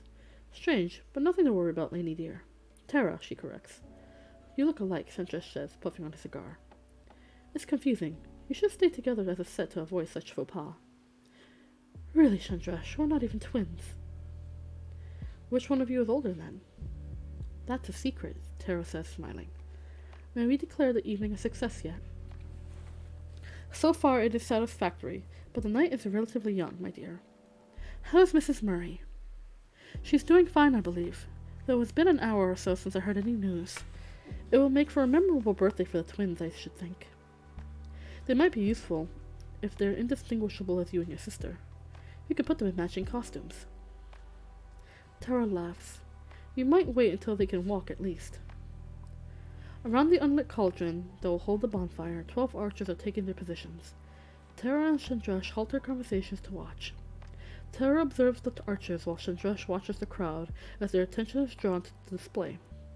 They turn from crowd to audience as though choreographed along with the archers. Everything proceeds precisely as planned. The archers let their arrows fly one by one, sending the flames through a rainbow of conflagration. The entire circus is doused in color as the clock tolls 12 deep chimes reverberating through the circus. On the 12th knell, the bonfire blazes, white and hot. Everything in the courtyard shudders for a moment, scarves fluttering despite the lack of any breeze, the fabric of the tents quivering. The audience bursts into applause. Tara claps along, while beside her Chandres stumbles, dropping his cigar to the ground. Chandres, are you all right? Tara asks. I feel rather dizzy, he says. Tara takes Chandres by the arm to steady him, pulling him closer to the side of the nearest tent, out of the way of the crowd that has started moving again, spilling out in all directions. Did you feel that? He asks her. His legs are shaking and Tara struggles to support him as they are jostled by passers-by. Feel what? She asks, but Chandres does not reply, still clearly unsteady. Why did no one think to put benches in the courtyard? Tara mutters to herself. Is there a problem, Miss Burgess? A voice asks behind her. She turns to find Marco hovering behind her, notebook in hand and looking quite concerned. Oh, Marco, there you are, Tara says. Something is wrong with Chandres. They are beginning to attract stares from the crowd. Marco takes Chandres' arm and pulls him to a quieter corner, standing with his back to the courtyard to provide a modicum of privacy. Has he been like this long? Marco asks Tara as she studies Chandres. No, it came on quite suddenly, she replies. I'm worried he might faint. I'm sure it's nothing, Marco tells her. The heat, perhaps. I can handle this, Miss Burgess. It's nothing to concern yourself with. Tara furrows her brow, reluctant to leave. It's nothing. Marco repeats emphatically. Chandresh looks at the ground as though he has lost something, not seeming to register the conversation at all. If you insist, Tara relents. He's in perfectly good hands, Miss Burgess, Marco says, and then he turns before she can say another word, and he and Chandresh walk off into the crowd. There you are, Lainey says, appearing at her sister's shoulder. I've been looking everywhere for you. Did you see that lighting? Wasn't it spectacular? Indeed, Tara says, still scanning the crowd. Whatever's the matter, Lainey asks. Did something happen? How much do you know about Chandresh's assistant? Tara asks in response. Marco? Not very much, Lainey says. He's worked with Chandresh for a few years, specializing in accounting. Before that, I believe he was a scholar of some sort. I'm not entirely sure what he studied, or where for that matter. He's not particularly talkative. Why do you ask? Seeking out another dark and handsome conquest? Tara laughs beside her distraction. No, nothing like that. Only curiosity. She takes her sister by the arm. Let us go and seek out other mysteries to explore for the moment. Arm in arm they navigate the crowd, circling around the glowing bonfire that many patrons are still gazing at, mesmerized by the dancing white flames. The Hanged Man. In this tent, suspended high above you, there are people. Acrobats, trapeze artists, aerialists, illuminated by dozens of round glowing lamps hanging from top of the tent like planets or stars. There are no nets. You watch the performance from this precarious vantage point, directly below the performers with nothing in between. There are girls in feathered costumes who spin at various heights, suspended by ribbons that they can manipulate. Marionettes that control their own strings. Normal chairs with legs and backs act as trapeze. Round spheres that resemble bird cages rise and descend while one or more aerialists move from within the sphere to without, standing on top or hanging from the bars on the bottom. In the center of the tent there is a man in a tuxedo, suspended by one leg that is tied with a silver cord, hands clasped behind his back. He begins to move extremely slow. His arms reach out from his sides, first one and then the other, until they hang below his head. He starts to spin, faster and faster until he is only a blur at the end of a rope. He stops suddenly and he falls. The audience dives out of the way below him, clearing a space of bare, hard ground below. You cannot bear to watch. You cannot look away. Then he stops at eye level with the crowd, suspended by the silver rope that now seems endlessly long, top hat undisturbed on his head, arms calmly by his sides. As the crowd regains his composure, he lifts a gloved hand to remove his hat. Bending at the waist, he takes a dramatic, inverted bow.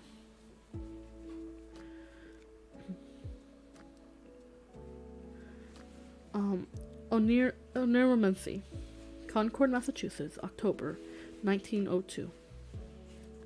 Bailey spends the entire day willing the sun to set, but it defies him and it keeps his usual pace across the sky.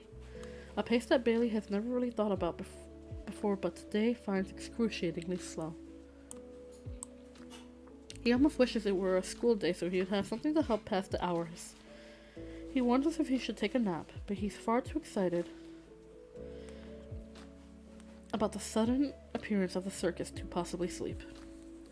Dinner passes the same way it has for months. Stretches of silence broken by his mother's attempt at polite conversation and Caroline's occasional sighs. His mother mentions the circus, or more specifically, the influx of people it would bring. Bailey expects the silence to fall again, but instead Caroline turns to him. Didn't we dare you sneak into the circus the last time you was here, Bailey? Her tone is curious and light, as though she truly does not remember whether or not such a thing occurred. What, during the day? His mother asked. Caroline nodded, vaguely. Yes, Bailey says. Yes, Bailey says quietly, willing the uncomfortable silence to return. Bailey, his mother says, managing to turn his name into a disappointment-laced admonishment. Bailey is not certain how it is his fault being the darey and not the darer, but Caroline responds before he can protest. Oh, he didn't do it, she says, as though she now recalls the incident clearly. Bailey only shrugs. Well, I would hope not, his mother says. The silence resumes, and Bailey stares out the window, wondering what exactly constitutes nightfall. He thinks perhaps it would be best to get to the gates as soon as it could even remotely be considered dusk and wait if necessary. His feet feel itchy beneath the table, and he wonders how soon he would be able to escape. It takes ages to clear the table, an eternity to help his mother with the dishes. Caroline disappears into her room, and his father pulls out the newspaper. Where are you going? His mother asks as he pulls on his scarf. I'm going to the circus, Bailey says. Don't be too late, she says. You have work to do. I won't, Bailey says, relieved that she has neglected to specify a time, leaving too late up to interpretation. Take your sister, she adds. Only because there is no way to leave the house without his mother watching to see whether or not he stops at Caroline's room, Bailey knocks at the half-closed door. Go away, his sister says.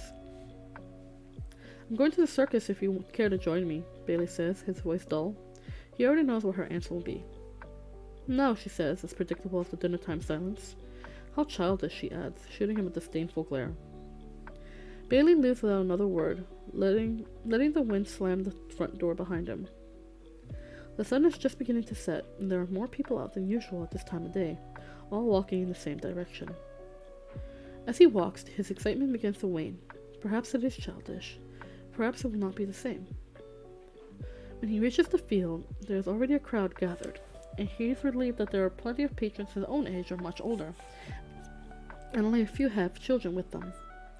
A pair of girls around his age giggle as he passes them, trying to catch his eye. He cannot tell if it meant to be flattering or not. Bailey finds a spot to stand within the crowd. He waits, watching the closed iron gates, wondering if the circus will be different than he remembers. And then he wonders, in the back of his mind, if the red-haired girl in white is somewhere inside. The low orange rays from the sun makes everything, including the circus, look as though it is aflame before the light disappears completely. It is quicker than Bailey expected, a moment that shifts from fire to twilight, and then the circus lights begin to flicker on, all over the tents. The crowd oohs and ahs appropriately, but a few in the front gasp in surprise when the massive sign above the gates begins to sputter and spark. Bailey can't help but smile when it is fully lit, shining like a beacon. Les Cirques de Rives.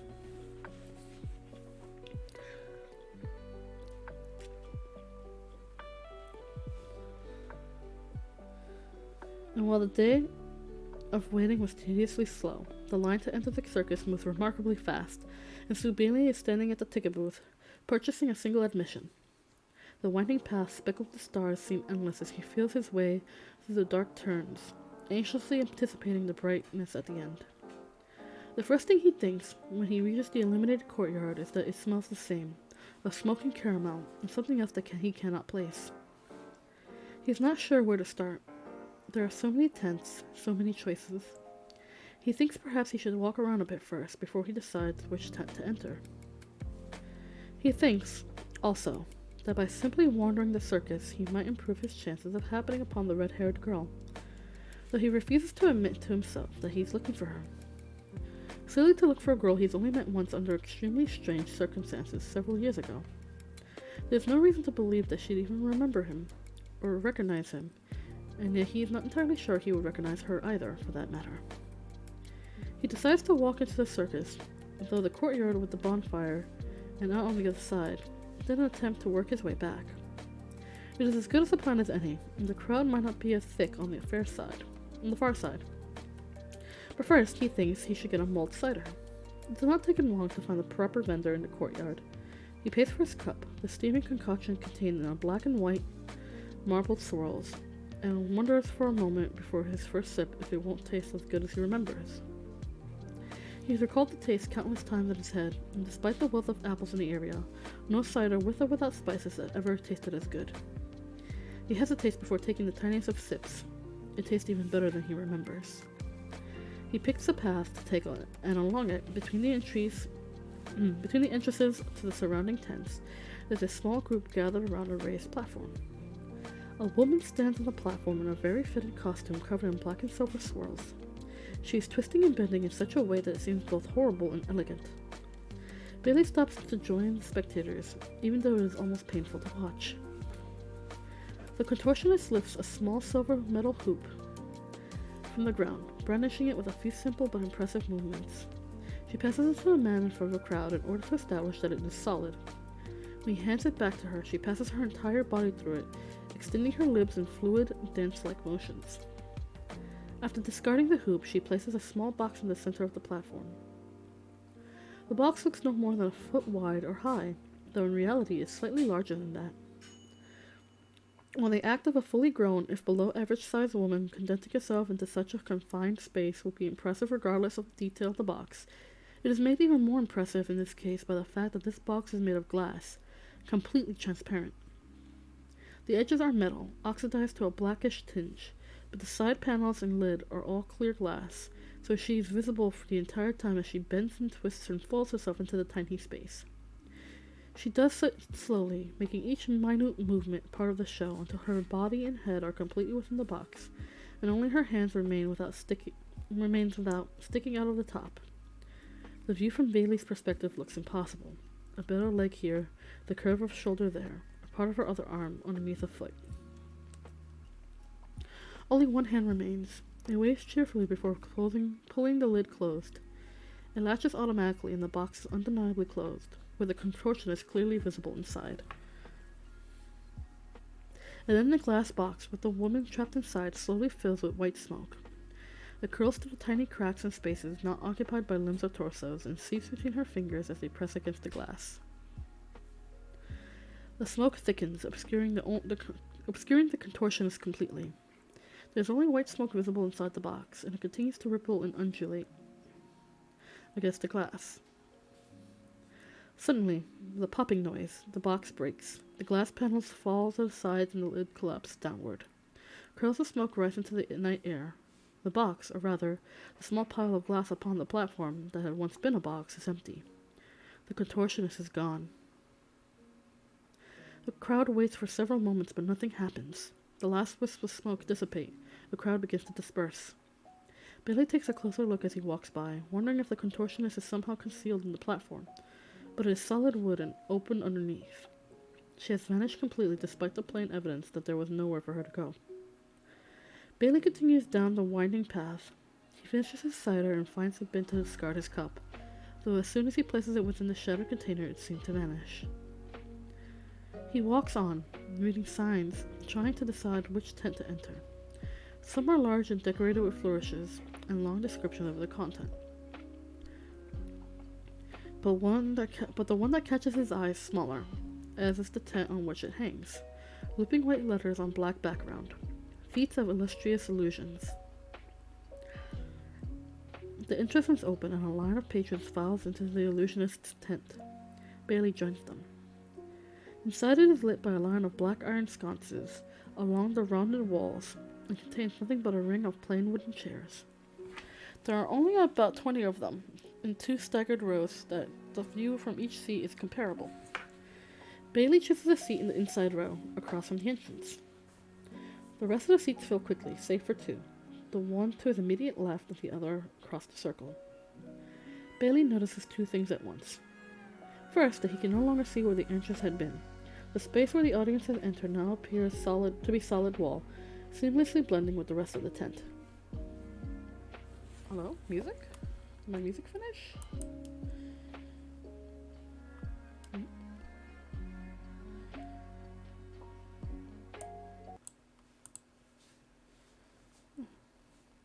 Goodness gracious. Hold on.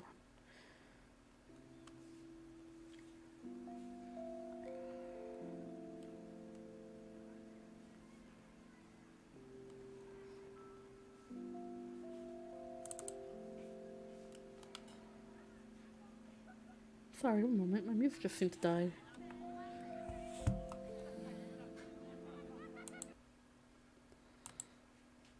Oh. Fascinating. I think my music just died. I think my music just died. Hold on. That's odd. Hold on.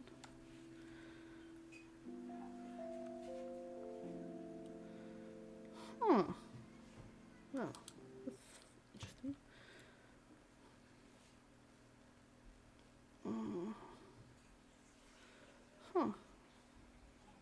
try this one.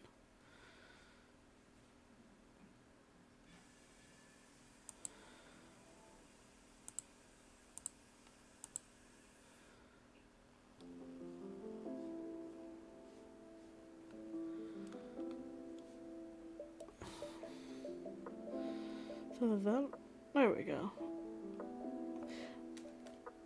Okay, so it was on my, oops, it was on my end. Okay, it's fine. I wanted to change the music anyway. Why not? Well, if the music was fine on your end, I don't know. I died on my end. I couldn't hear anything. Oops, my bad. Oh well, it's okay. It's okay. I couldn't hear it. It's fine. It's fine. That was probably me on my end. I couldn't hear it. Alright, let's see.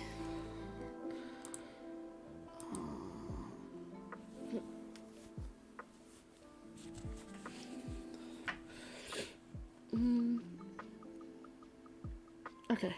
First, Bailey notices two things at once. First, that he can no longer see where the entrance had been. The space where the audience had entered now appears to be solid wall, seamlessly blending with the rest of the tent. Second, there is now a dark-haired woman in a black coat sitting to his left. He is certain that she was not there before the door disappeared. Then his attention is removed from both of these events as the empty chair across the circle bursts into flame. The panic is instant. Those occupying the chairs closest to the flame chair abandon their seats and rush for the door, only to find there is no longer a door to be found, only a solid wall.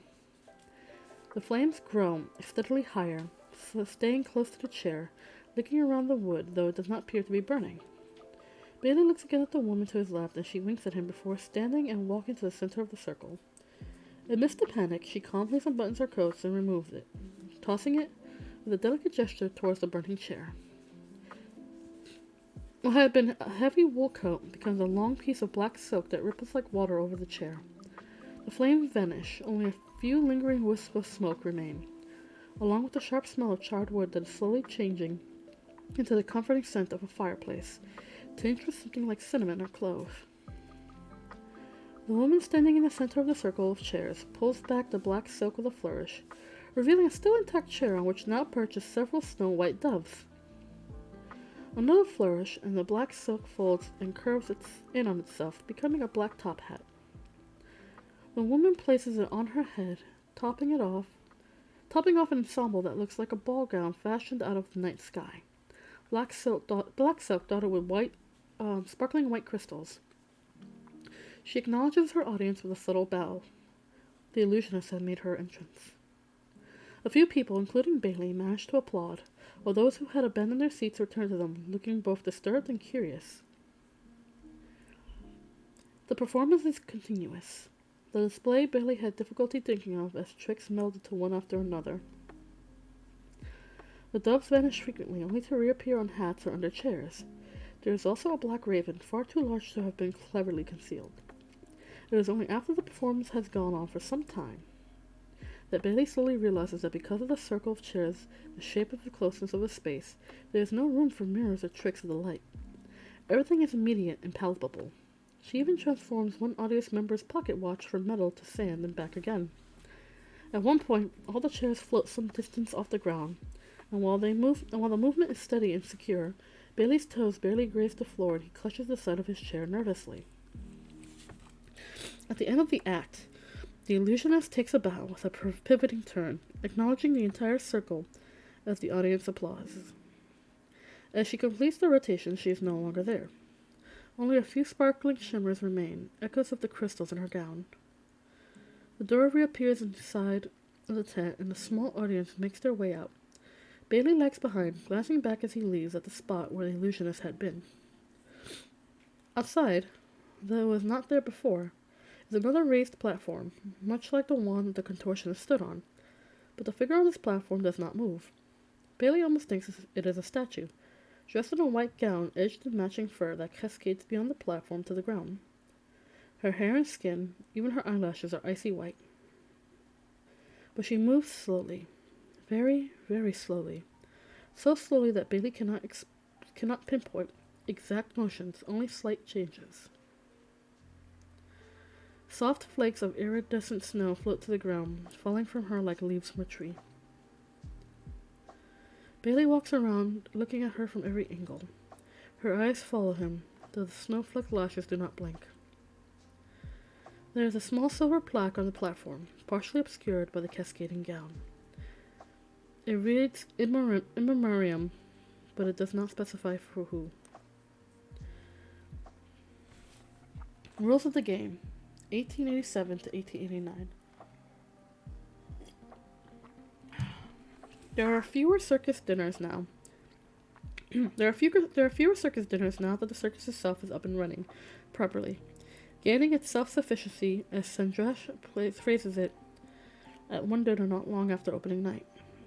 The original conspirators still gather for dinner occasionally, particularly when the circus is performing nearby, but this has become more and more infrequent. Mr. A.H. does not appear, despite his standing invitation. And as these meetings were the only opportunity Marco was given to see his instructor, the continued absence frustrates him. After a year without a sign, without any word or single glimpse of the gray-topped hat, Marco decides to call on him. He does not know his instructor's current residence. He assumes, rightly, that it is likely a temporary place. By the time he tracked down the proper location, his instructor would have moved to a new, equally temporary residence. Instead, Marco carves a series of symbols into the frost on the window of his flat that faces out onto the street, using the columns of the museum beyond as a guide. Most of the symbols are indistinguishable unless the light hits them at precise angles, but they are collectively set into the shape of a very large A. The next day there is a knock at the door. As always, the man in the gray suit refuses to enter the flat. He only stands in the hall and fixes Marco with a cool gray stare. "What is it that you want?" he asks. "I would like to know if I am doing well," Marco says. His instructor looks at him for a moment, his expression as inscrutable as ever. "Your work has been sufficient," he says. "Is this how the challenge is going to proceed?" Marco asks. "Each of us manipulating the circus? How long will it have to go on?" "You've been given a venue to work within," his instructor says. You present your skills to the best of your ability, and your opponent does the same. You do not interfere with each other's work. It shall continue in this manner until there is a victor. It is not that complex." "I'm not certain I understand the rules," Marco says. "You don't need to understand the rules. You need to follow them. As I said, your work has been sufficient." He starts to leave, then hesitates. "Do not do that again," he says, pointing over Marco's shoulder at the frost-covered window. He then turns and walks away. The symbols on the window melt into meaningless streaks. It is the middle of the day, and the circus sleeps quietly. Celia Bowen stands in front of the carousel, watching as black and white and silver creatures file past, suspended on coordinating ribbons, riderless. "I don't like this thing," a voice behind her says. Hector Bowen is no more than an apparition in the dimly lit tent. His dark suit vanishes into the shadows. The shifting light catches and releases the brightness of his shirt, the gray of his hair illuminating the disapproving glare on his face as he watches the carousel over his daughter's shoulder. "Why ever not?" Celia responds without turning. "It's extremely popular, and it was a great deal of work. That should count for something, Papa." His derisive scoff is only an echo of what it once was, and Celia is relieved that he cannot see her smile at the softness of the sound. You would not be so reckless if I were not." His voice trails off with a wave of a transparent hand next to her arm. "Don't be cross with me about that," Celia says. "You did it to yourself. It's not my fault you cannot undo it, and I'm hardly being reckless." "How much did you tell this architect of yours?" her father asks. "I told him as much as I thought he needed to know," Celia says as she drifts past her, moving to inspect the carousel. "He's fond of pushing boundaries, and I offered to help him push them further. Is Mr. Barris my opponent? That would be quite devious of him, building me a carousel to avoid suspicion." "He is not your opponent," Hector says with a dismissive gesture, the lace cuff of his shirt fluttering like a moth. that such a thing could very well be considered cheating. How is utilizing an engineer to execute an idea not working within the venue, Papa?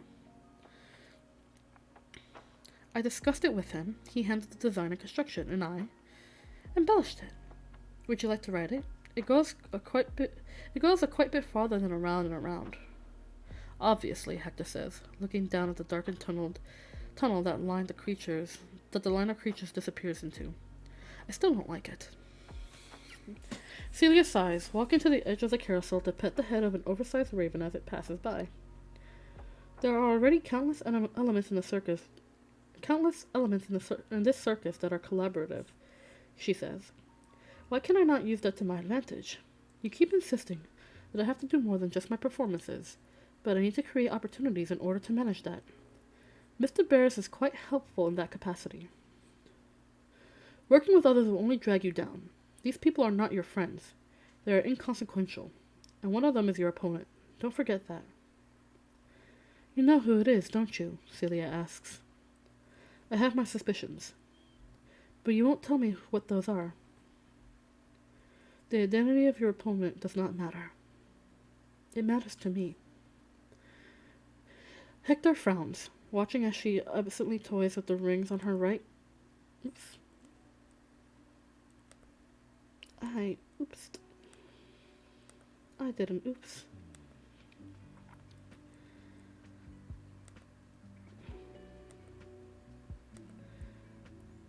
Alright. Hector frowns, watching as she absently toys with the ring on her right hand.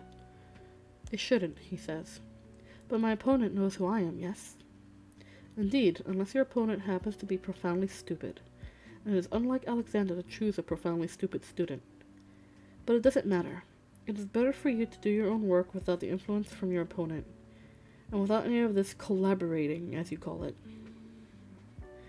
He waves an arm at the carousel, and the ribbons shudder, as though the softest of breeze have wandered into the tent. How is it better? Celia asks. How is anything better than anything else here? How is one tent comparable to another? How can any of this possibly be judged? That is not your concern. How can I excel at a game when you refuse to tell me the rules? The suspended creatures turn their heads in the direction of the ghost in their midst. Griffins and foxes and wyverns stare at him with glossy black eyes. Stop that, Hector snaps at his daughter. The creatures return to their forward-facing gazes, but one of the wolves growls as it settles back in its frozen state. You're not taking this as seriously as you should. It's a circus, says Celia. It's difficult to take it seriously. The circus is only a venue. And this is not a game or a challenge. It's an exhibition. It's more than that. How? Demands Celia, but her father only shakes his head. I have told you all the rules you need to know. You push the bounds of what your skills can do using the circus as a showplace. You prove yourself better and stronger. You do everything you can to outshine your opponent. And when do you determine which of us is shinier? I do not determine anything, Hector says. Stop asking questions, do more, and stop collaborating. Before she can respond, he vanishes, leaving her standing alone in the sparkling light from the carousel. At first, the letters Marco receives from Isabel rise frequently, but as the circus travels to far-flung cities and countries, weeks and sometimes months stretches wordlessly between each missive. When a new letter finally arrives, he does not even take off his coat before ripping open the envelope. He skims the opening pages that are filled with polite inquiries into his own days in London, remarks on how she misses the city and misses him. The goings-on of the circus are dutifully reported, but with such matter-of-fact precision he cannot picture it in the richness of detail that he desires. She glazes over things she considered mundane, the traveling on the train, though Marco is certain they cannot be moved so slowly by train. The distance of the circus feels more pronounced despite the tenuous contact through paper and ink. And there's so little about her. Isabel does not even inscribe her name upon the pages, referring to her in passing only as the illusionist, a precaution he advised himself and now regrets. He wants to know everything about her, how she spends her time when she's not performing, how she interacts with her audience, how she takes her tea. He cannot bring himself to ask Isabel those things. When he writes her in return, he requests that she continue to write as often as possible. He emphasizes how much her letters mean to him. It takes the pages inscribed with her handwriting, descriptions of striped tents and star-speckled skies, and folds them into birds, letting them fly around the empty flat. It is so rare to have a new tent appear that Celia considers canceling her performance entirely in order to spend the evening investigating it. Instead, she waits, executing her standard number of shows, finishing the last few hours before dawn. Only then does she navigate her way through nearly empty pathways to find the latest addition to the circus. The sign proclaims something called the Ice Garden, and Celia smiles with the addendum below, which contains an apology for any thermal inconvenience. Despite the name, she is not prepared for what awaits her inside the tent. It is exactly what the sign describes, but is so much more than that. There are no stripes visible on the walls. Everything is sparkling in white. She cannot tell how far it stretches, the size of the tent obscured by cascading willows and twisting vines. The air itself is magical, crisp and sweet in her lungs as she breathes, sending a shiver down to her toes that is caused by more than a forewarned drop in temperature. There are no patrons in the tent as she explores, circling alone around trellises covered in pale roses and a softly bubbling, elaborately carved fountain. And everything, save for the occasional length of white silk ribbon strung like garlands, is made of ice. Curious, Celia picks up a frosted peony from its branch, the stem breaking easily. But the layered petals shattered, falling from her fingers to the ground, disappearing into the blades of ivory glass below. When she looks back at the branch, an identical bloom has already appeared. Celia cannot imagine how much power and skill it would take to not only construct such a thing, but to maintain it as well. And she longs to know how her opponent came up with the idea. Aware that each perfectly structured topiary, every detail down to the stone that lines the path like pearls, it must have been planned. It would be so taxing to manage something similar. She feels fatigue even considering it. She almost wishes her father were there, and she's beginning to understand why he had always been so adamant about building up her strength and control. Though she is not entirely certain she wants to thank him for it. And she likes having the space to herself, the stillness and the calm sweetened with the subdued scent of frozen flowers. Celia remains in the ice garden long after the sun rises outside, and the gates have been closed for the day. The circus arrives near London for the first visit in some time, and the afternoon before it opens there is a knock on the door of Marco's flat. He opens the door only part way, holding it in place when he finds Isabel in the hallway. "You changed your locks," she says. "Why did you not tell me you were coming?" Marco asks. "I thought you might like the surprise," Isabel says. Marco refuses to let her enter the flat, but he leaves her waiting in the hall for only moments before returning, bowler hat in hand. The afternoon is crisp but bright, and he takes her to tea. "What is that?" Marco asks, glancing down at Isabel's wrist as they walk. "Nothing," she says, pulling the cuff of her sleeve down to obscure his view of the bracelet, a carefully woven braid of her hair entwined with his. He does not inquire further. Though Isabel never takes the bracelet off, it is gone when she returns to the circus that evening, vanished from her skin as though it had never been there. Excuse me.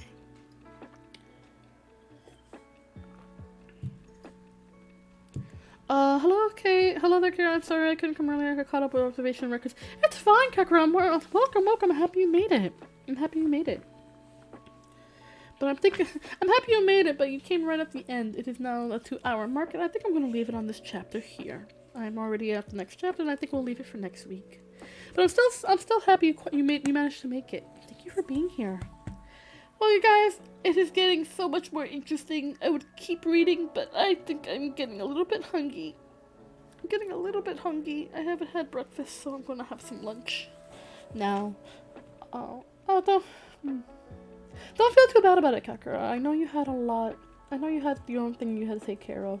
So don't worry about it. Just make sure if you feel like you've missed out, the VOD will be up by tonight or tomorrow. So I hope that you get to, take the chance to watch it. And since I won't be streaming tomorrow, it'll be a great time to, catch up on it.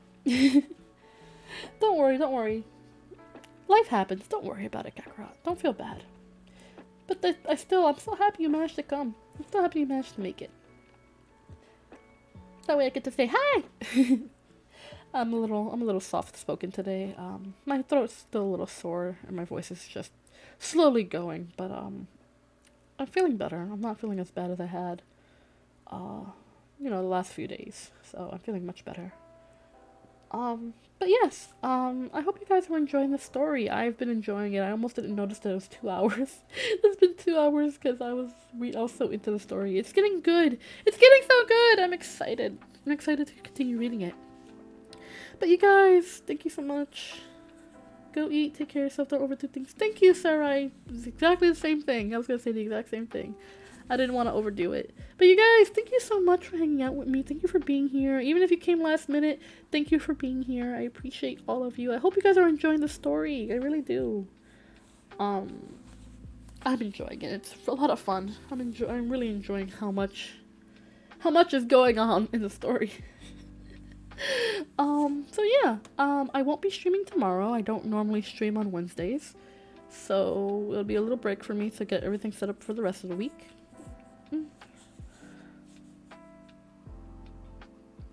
Alright.